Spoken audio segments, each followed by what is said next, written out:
Hello friends, welcome to our PHP class number 5। आज के class में हम डिस्कस करेंगे कंट्रोल स्टेटमेंट इन पीएचपी। आज का क्लास शुरू करने से पहले हमारे चैनल को अगर आपने सब्सक्राइब नहीं किया है तो सब्सक्राइब कर लीजिए और पास में जो बेल का आइकन है उसे भी थोड़ा प्रेस कर लीजिए ताकि हमारे चैनल पे जो नए वीडियो अपलोड होते रहेंगे आप उसका नोटिफिकेशन आपको मिल सके। तो चलिए शुरू करते हैं आज का क्लास।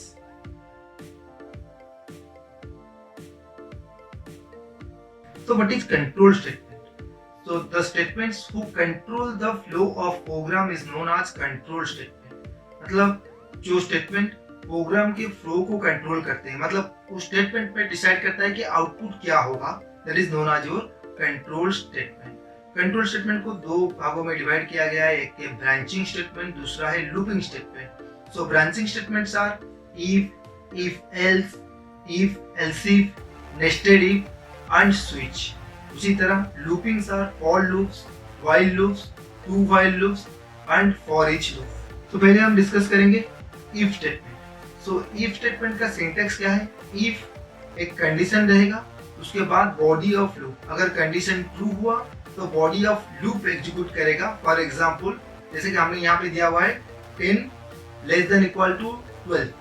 यहाँ पे प्रिंट कर रहा है से हेलो, कंडीशन ट्रू है इसलिए प्रिंट किया से हेलो। अगर कंडीशन फॉल्स होता यहाँ पे कुछ भी नहीं प्रिंट करता, क्या? क्योंकि हमने यहाँ पे एक ही कंडीशन डाला हुआ है। Next is your if else statement. यहाँ पे हम दो आउटपुट पे काम करेंगे, एक कंडीशन ट्रू हुआ तो आउटपुट क्या होगा, एक कंडीशन फॉल्स हुआ तो आउटपुट क्या होगा। सिंटैक्स इज इफ कंडीशन रहेगा, इफ कंडीशन रहेगा, अगर कंडीशन ट्रू हुआ तो बॉडी ऑफ इफ एग्जीक्यूट करेगा, अगर कंडीशन फॉल्स हुआ तो बॉडी ऑफ एल्स एग्जीक्यूट करेगा। फॉर एग्जांपल यहाँ पे एग्जांपल मैंने दिया हुआ है, 10 less than equal to 12 eco से हेलो। यहाँ पे कंडीशन ट्रू हो रहा है तो से हेलो प्रिंट करेगा, नहीं तो अगर कंडीशन फॉल्स होता तो यहाँ पे से हाई प्रिंट करता। Next is if else if statement. यहाँ पे हम मल्टीपल कंडीशन पे काम करेंगे, जितने कंडीशन हमें चाहिए यहाँ पे दे सकते हैं। फॉर एग्जांपल सिंटैक्स में दिया गया है, condition 1, condition 2, condition 3 up to condition n, मतलब इतने भी कंडीशन आप यहाँ पे दे सकते हैं। पहला जो कंडीशन दिया जाएगा वो इफ में दिया जाएगा, उसके बाद से जो कंडीशन दिया जाएगा वो एल्स इफ कीवर्ड से दिया जाएगा।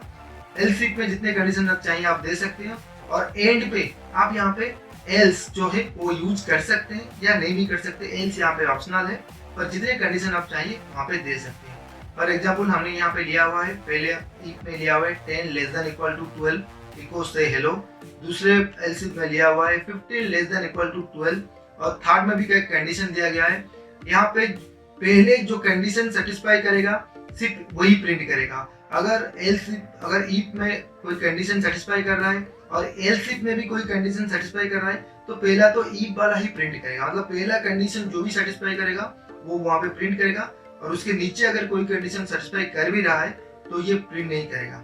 अगर आप यहाँ पे एल्स स्टेटमेंट डाल रहे हो तो अगर कोई भी कंडीशन सेटिस्फाई नहीं किया, ट्रू नहीं हुआ, तो एल्स स्टेटमेंट डायरेक्टली रन करेगा। That is your if else if statement. Multiple condition के साथ आप उसे यूज कर सकते हो। Next is your nested if with in if. अगर एक इफ ब्लॉक के अंदर या एल्स ब्लॉक के अंदर हम किसी और एक इफ को नेस्टेड करेंगे, रखेंगे, तो उसे नेस्टेड इफ कहते हैं। सिंटैक्स में मैंने एक एग्जांपल लिया हुआ है, इफ ब्लॉक के अंदर और एक इफ ब्लॉक को नेस्टेड किया हुआ है। एग्जांपल में मैंने दिया है कि 10 लेस देन इक्वल टू 2, अगर 10 लेस देन इक्वल टू 12, अगर 10 less than equal to 12 true हो रहा है तो ये नेस्टेड बॉक्स पे जाएगा। अगर नेस्टेड का कंडीशन ट्रू हो रहा है तो वो प्रिंट करेगा। अगर यहाँ पे पहला इफ का कंडीशन गलत हो गया तो ये डायरेक्टली एल्स पे मूव कर जाएगा। That is your nested if. आप इफ एल्स इफ में भी यूज कर सकते हैं, एल्स कंडीशन के अंदर भी यूज कर सकते हैं, और डायरेक्टली इफ ब्लॉक में भी इफ कंडीशन यूज कर सकते हैं। Nested if. ब्रांचिंग का last statement switch statement. Just like if, ये भी एक मल्टीपल कंडीशन पे काम करेगा। स्विच, ओके, स्विच एन, यहाँ पे एक एक्सप्रेशन पास होंगे और वही एक्सप्रेशन अगर केस के साथ मैच हो जाएगा तो रिजल्ट दिखाएगा। यहाँ पे ब्रेक कीवर्ड यूज किया गया है, अगर कोई भी कंडीशन वहाँ पे ट्रू हो गया तो ब्रेक क्या करेगा, उसे वहां से ब्रेक करके आउट ऑफ स्विच पे ले आएगा।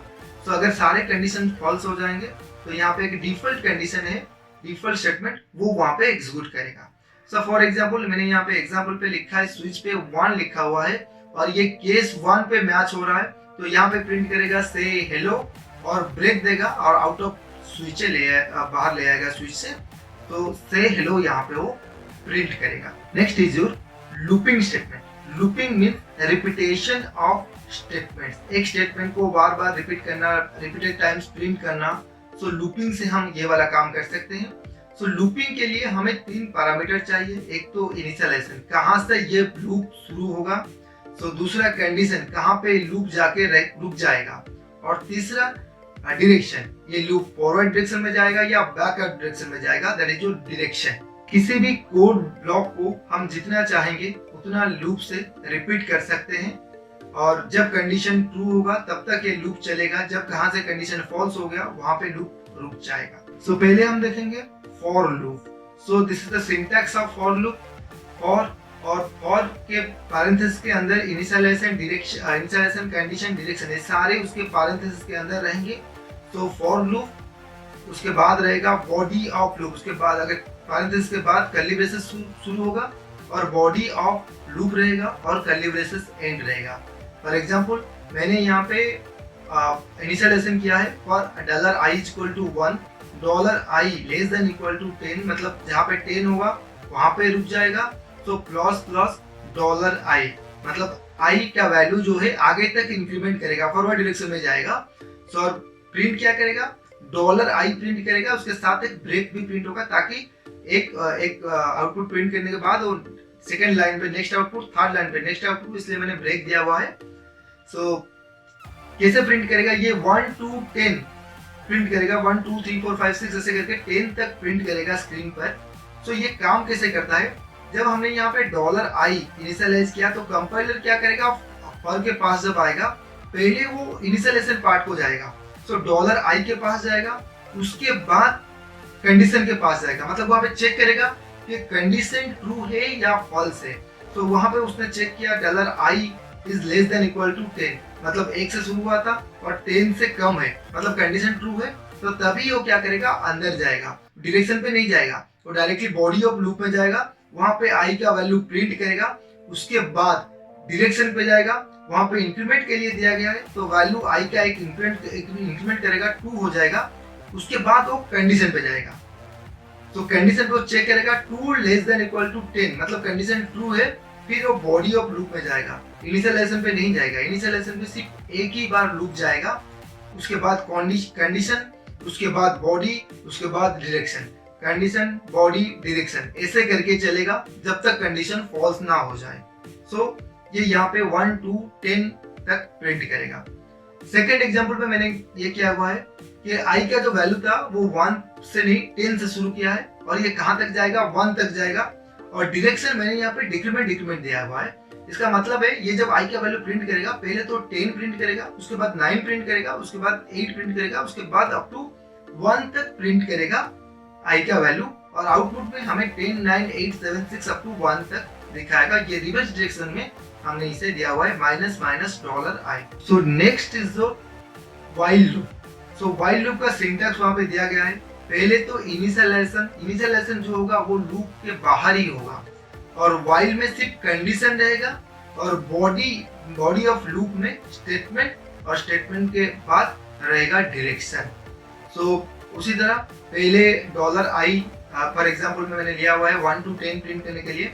सो $i का वैल्यू पहले इनिशियलाइज हो जाएगा, उसके बाद कंडीशन चेक करेगा, उसके बाद i का वैल्यू प्रिंट करेगा विथ ब्रेक, और उसके बाद डायरेक्शन चेक करेगा, और जो इनिशियलाइजेशन है वो सिर्फ एक बार होगा, मतलब यहाँ पे सिर्फ 1 2 3 4 5 6 अप टू 10 प्रिंट करेगा। उसी तरह सेकेंड एग्जाम्पल में मैंने लिया हुआ है, सो i को 10 किया हुआ है, कंडीशन 1 तक जाएगा > 1, और यहाँ पे रिवर्स डायरेक्शन में प्रिंट करेगा, मतलब 10 9 8 7 अप टू 1 तक प्रिंट करेगा। So with the help of while loop. So उसके बाद है डू व्हाइल लूप। सिंटैक्स वहां पे दिया गया है, इनिशियलाइजेशन होगा, उसके बाद डू एक कीवर्ड रहेगा, उसके बाद बॉडी स्टार्ट होगा लूप का, उसके बाद डायरेक्शन, और एंड में रहेगा व्हाइल विथ कंडीशन। मतलब इसमें क्या होता है, कंडीशन ट्रू हो या फॉल्स हो, एक बार तो लूप के अंदर कंपाइलर घुसेगा ही घुसेगा। सो एग्जाम्पल में मैंने लिया हुआ है $i = 10, उसी तरह 1 to 10 प्रिंट करेगा। सो $y = 1, सो डू, वहां पे मैंने i को प्रिंट किया विथ ब्रेक, देन इंक्रीमेंट किया हुआ है और कंडीशन भी वहां पे पास किया हुआ है। जब 10 हो जाएगा तो ये लूप रुक जाएगा।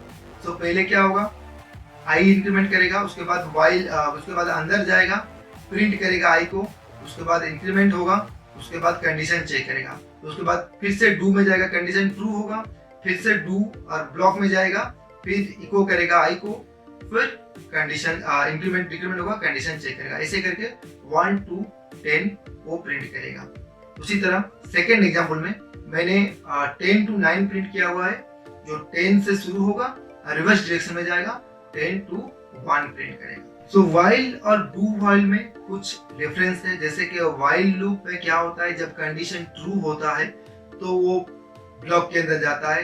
डू व्हाइल में क्या होता है, कंडीशन ट्रू हो या फॉल्स हो, एक बार तो एग्जीक्यूट करेगा ही करेगा लूप। और दूसरा क्या होता है, व्हाइल लूप में कंडीशन के बाद सेमीकोलन नहीं लगता है, बट डू व्हाइल में व्हाइल लूप के बाद सेमीकोलन दिया जाता है स्टेटमेंट एंड करने के लिए। व्हाइल लूप में व्हाइल के बाद सेमीकोलन नहीं दिया जाता है। तो व्हाइल लूप इज द, इसीलिए while loop is the strongest loop among 3 loop. बहुत ही इजी है, सिंपल से एग्जीक्यूट करता है। जैसे कि लूप का जो नेचर है, पहले इनिशियलाइजेशन, उसके बाद कंडीशन, उसके बाद बॉडी, उसके बाद इंक्रीमेंट डिक्रीमेंट, उसी हिसाब से व्हाइल लूप काम कर रहा है। So it's a very simple and strongest loop among all loop. So it's recommended to use while loop in your projects और programs etc. तो while loop recommended है यूज करने के लिए। for loop user friendly loop है, आप use भी कर सकते हैं, बट while loop में प्रैक्टिस करना is the good point programmer के व्यू पे। सो और सबसे कम डू while लूप, चाहे जितने मतलब कम हो, डू while लूप को यूज करें, क्योंकि ये अनसिक्योर लूप है, क्योंकि कंडीशन ट्रू हो या फॉल्स हो, एक बार तो घुस जाता है लूप के अंदर, इसीलिए जितना कम हो सके डू व्हाइल को यूज करना। सो ये तो था आज का क्लास। नेक्स्ट क्लास में हम डिस्कस करेंगे आरए इन पीएचपी। अगर ये क्लास आपको अच्छा लगा है, इस वीडियो को लाइक कर दीजिए और फ्रेंड्स के साथ शेयर भी कीजिए। अगर कोई डाउट है आपको तो आप हमें कमेंट सेक्शन में लिख के भी भेज सकते हैं। अगर आपको इस क्लास का पीडीएफ चाहिए तो अपनी तो पाठशाला.com ओपन कीजिए। उसके बाद वहाँ पे एक रजिस्टर बटन होगा, वहाँ पे रजिस्टर कीजिए। रजिस्टर करने के बाद आपके मोबाइल नंबर और ईमेल आईडी पे एक अपना पासवर्ड चला जाएगा। उसके बाद वहाँ पे लॉगिन कीजिए। सो यहाँ पे जो रजिस्टर यूजर आईडी था और जो पासवर्ड था, जो आपके मोबाइल नंबर पे पासवर्ड मिला होगा, उससे लॉगिन कीजिए। लॉगिन करने के बाद ये पहले आपका डैशबोर्ड आपके सामने आ जाएगा। यहाँ पे एक ऑनलाइन क्लास, यहाँ पे डैशबोर्ड पे भी है ऑनलाइन क्लास का ऑप्शन, और यहाँ पे लेफ्ट साइड मेनू में भी ऑनलाइन क्लास का ऑप्शन है, वहाँ पे क्लिक कीजिए। उसके बाद यहाँ पे सब्जेक्ट शो करेगा, अभी तक तो PHP MySQL लिखा रहा है, क्लिक कीजिए। उसके बाद यहाँ पे video, tutorial, assignment, MCQ, e books, user query करके टैब दिखाई देगा। अभी तक तो कोई वीडियो यहाँ पे दिखाई नहीं दे रहा है, आ नहीं रहा है वीडियो। यहाँ पे ट्यूटोरियल पे क्लिक कीजिए। तो जो मैं आज इस वीडियो में पढ़ाया हूँ, ये इसका ट्यूटोरियल यहाँ पे दिया गया है। क्लिक कीजिए तो एक पॉपअप में वो ट्यूटोरियल आपके सामने ओपन हो जाएगा।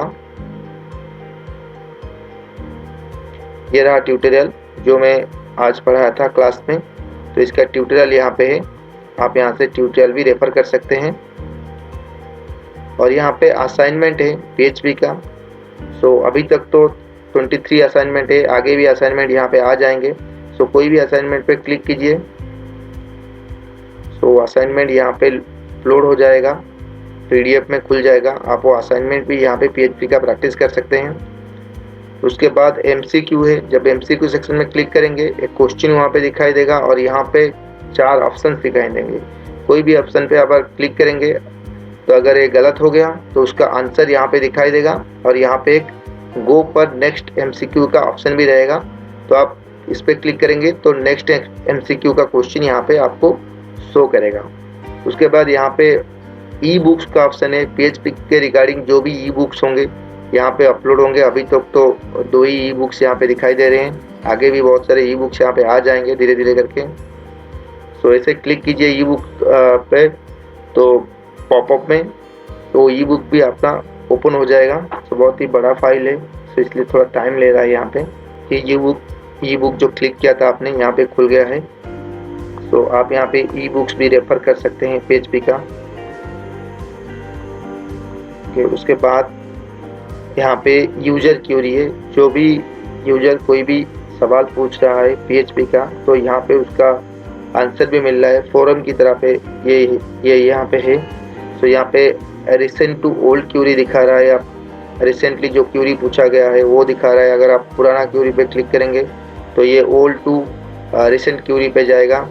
तो कोई भी क्यूरी पे अगर क्लिक करेंगे तो इसका आंसर जो भी पोस्ट किया गया होगा वो यहाँ पे दिखाएगा। आप यहाँ पे भी आंसर भी आप दे सकते हैं। पोस्ट योर आंसर पे क्लिक कीजिए तो आप अपना आंसर भी यहाँ पे डाल सकते हैं। सो नेक्स्ट इज योर, अगर आपको कोई सवाल पूछना है और क्यूरी पूछना है तो आप यहाँ पे आस्क योर क्यूरी बटन पे क्लिक करेंगे तो यहाँ पे आपको भी क्यूरी पूछने के लिए भी ऑप्शन दिया जाएगा।